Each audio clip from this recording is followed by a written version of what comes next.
Leo tulikuwa tunashiriki katika semina ya wadau mbalimbali waliopo katika mnyororo wa thamani katika sekta ya kilimo. Wadau hao wamekutanishwa hapa na taasisi ya CEO Roundtable of Tanzania au CORT. CEO Roundtable of Tanzania kwa kushirikiana na AGCOT pamoja na IUCN kwa pamoja wanatekeleza mradi unaoitwa Resolve.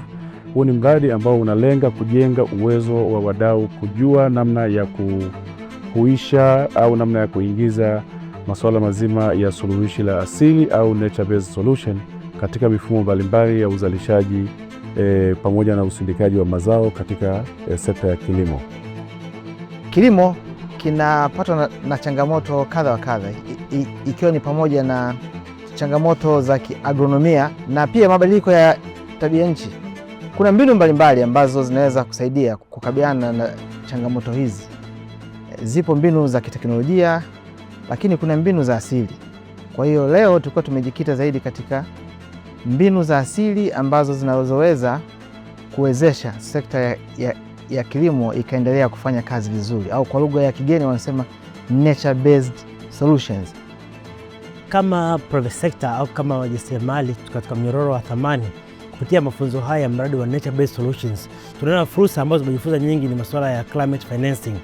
Na magari kupata climate financing, fedha hizi ambazo zipo katika mnyororo mzima wa mabadiliko ya tabia nchi. Kwa kupitia warsha huu umekuwa ni sehemu kubwa, umetuletea na umetupatia platform nzuri na wadau mbalimbali wa kilimo na hata masuala mazima ya mabadiliko ya tabia nchi, ambapo mradi huu umejikita katika mafunzo haya yamekuwa ni mapana katika kuangalia namna gani kama wajasiriamali lakini pia kama wafanyabiashara kutap fursa ambazo zipo katika mnyororo mzima wa thamani.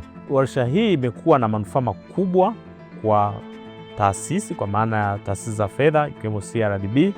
Sisi ni wadau wa kulinda mazingira, lakini ni wadau wa kupambana na athari za mabadiliko ya tabia nchi kwa kutumia rasilimali fedha, hasa mikopo ya masharti nafuu. Kwa hiyo sasa kuwa na majukwaa kama haya ni sehemu sahihi kuhakikisha wengi wanapata taarifa, wengi wanajua vigezo na masharti ya kupata fedha hizi, ili tuweze kuikomboa Tanzania iliyo salama na Tanzania ambayo ni ya kijani. Ni kweli kwamba sekta ya kilimo inaathiriwa na uharibifu wa mazingira na mabadiliko ya tabia nchi, lakini kwa upande mwingine pia sekta ya kilimo au shughuli za kilimo zisipokuwa rafiki kwa mazingira pia zinaweza kuathiri mazingira, kwa hiyo zikajiathiri zenyewe. Kwa hiyo pia wito umetolewa kwa wadau katika mnyororo mzima wa thamani wa kilimo kuweza kuzingatia mbinu za kilimo bora, mbinu za kilimo janja, kilimo ambacho kinazingatia masuala ya mabadiliko ya tabia nchi.